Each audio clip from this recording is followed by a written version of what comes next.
You know I can't help these, cause they know they can never touch these.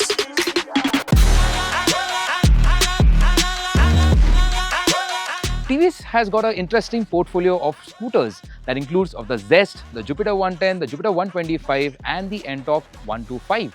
Now, in the performance scooter segment, TVS has expanded its portfolio with this. This is the all-new Ntorq 150, a more powerful, more tech-loaded and more feature-packed version of the Ntorq for those riders who want to get more of the experience that they have been getting from the Ntorq 125. And we are riding the scooter today at the test facility at the TVS Motor Company in Hosur to give you folks a first-hand impression of how this performance is of the scooter, the new features and everything that has been offered on this new offering. But before we get going, if you are new to Car and Bike, do consider subscribing to our channel and do hit that bell notification icon for the latest news reviews and updates from the world of cars and bikes from Car and Bike.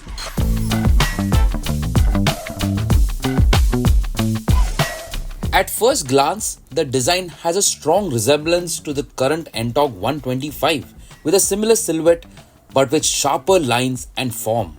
At the front, you get an arrowhead-shaped apron with a quad LED projector headlamp. The DRLs and turn indicators share the same housing and are accompanied by small winglets, which according to TVS helps add some aero weight at the front. The handlebar follows an exposed look with a small windscreen.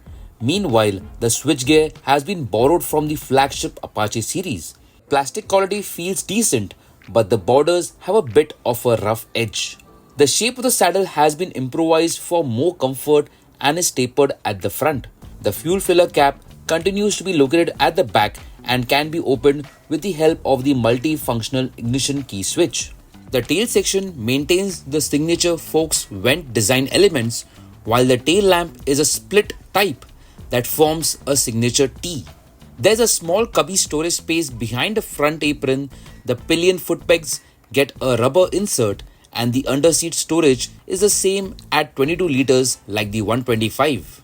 Moving to the features, the Ntorq 150 packs a 5-inch color TFT dash equipped with TVS's Smart X Connect that provides access to phone-connected features like call alerts, music control, turn-by-turn navigation, and more.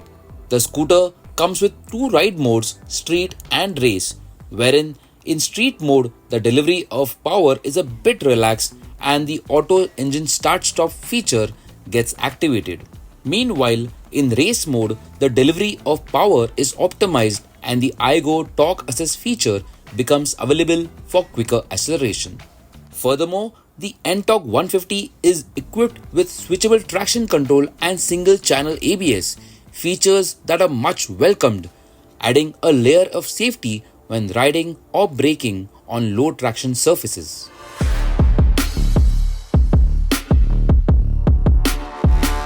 Now that covers the design and the feature bits about the new Ntorq 150. That being said, now let's move to the ergonomics and the rider triangle of the scooter. Now the chassis is the same as the Ntorq 125, but TVS has made few tweaks to strengthen it to handle the added power that the scooter has to offer. So that being said, the length, the wheelbase and the overall height of the scooter is more or less the same as the Ntorq 125. But there are a few changes that have been done to further improve the ergonomics.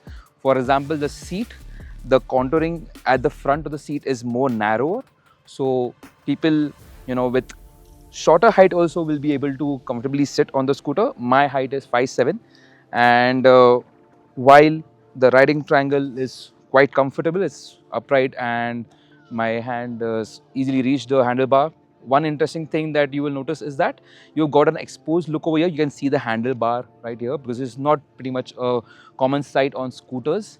So that being said, it's quite a spacious place to be in. Yes, the floorboard might feel a bit cramped or to keep luggage over here, but I think it is not a deal breaker as such. But the texture for the floorboard has been improved, so there is good grip. So the chances of your feet slipping in the monsoons or while you're riding or if there's some mud are pretty less. That being said, taking the scooter off the stand, I'm able to completely flat foot over here. The seat height is at 770 and it feels very comfortable. You don't have to spread your feet a lot to get a firm footing. So shorter riders, like I said, will be able to get on the scooter and manage it much easier. The curb weight is 115, so moving the scooter isn't a problem as such. This scooter is a bit heavier compared to the Ntorq 125, but it's not something that is that prominent to move the scooter. So pretty nimble to manage it. And the seat cushioning also, from the first ride experience perspective, is pretty good. But then once when we ride the scooter for a longer duration, we'll be able to tell you how good is the cushioning and also the pillion comfort.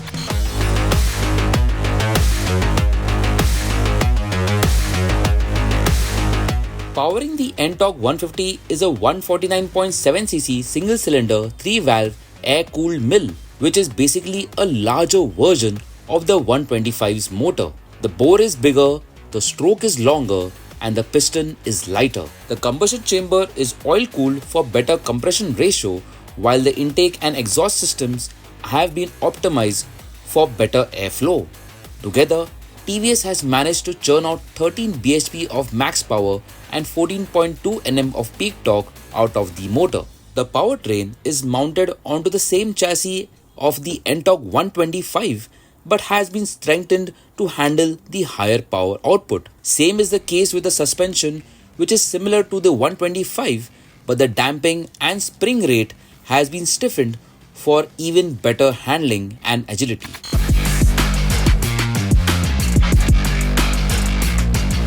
Moving from the spec sheet to the ride experience, we got to spend some time with the scooter at the TVS plant's test facility, and I got to say that the scooter definitely is a good bump up from the Ntorq 125. But at the same time, if I had to compare it to the other competitors in the market, there is not that feeling of rush that you get the moment you open the throttle. That whole sense of speed and the sense of adrenaline doesn't kick in that much with the scooter apparently. It definitely looks very striking, but it's not quite the case in the performance. But I would definitely say that the torque curve is pretty flat, so you have a good slab of torque right from the get-go till about 90 kph. So till then you have a good steady acceleration that you get. Beyond that, the speed increases quite gradual till around 100 kmph, and the top speed that we managed to achieve on the test track was around 104. So the last 4 kmph gain does take quite a while to get there. So while that's about the performance part about the motor, the handling of the scooter is pretty good. Surprisingly, despite the 12-inch wheels, it really handles well. Well, this is a controlled environment, so the road surface is very good, the tires are fresh. So all that being said, it does handle pretty well. You can carry decent lean angles.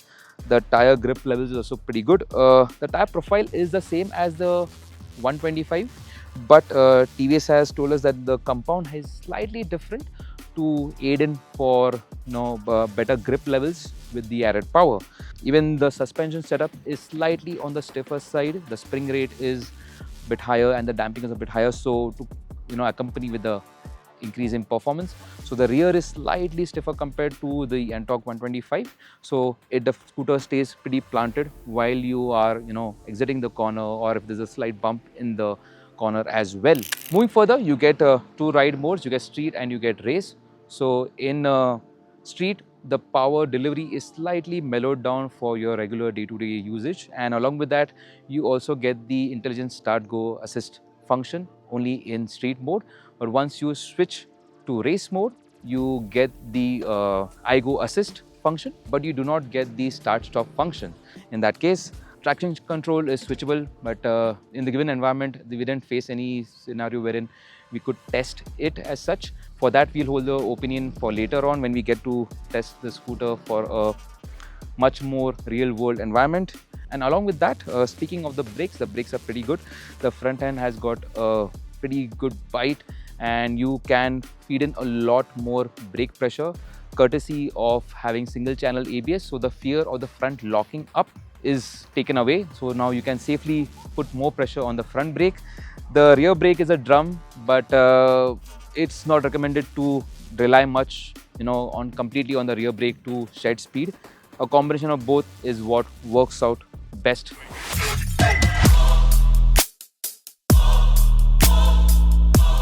As for the prices, the base variant without the color TFT is priced at Rs 1.19 lakh and the top spec featured here at Rs 1.29 lakh, both ex-showroom. So then to sum up things, the TVS Ntorq 150, we had a very brief time with the scooter in terms of as a first ride experience, but from the time that we got to spend with the scooter, I got to say that it's definitely an appealing scooter, looks good, quite striking.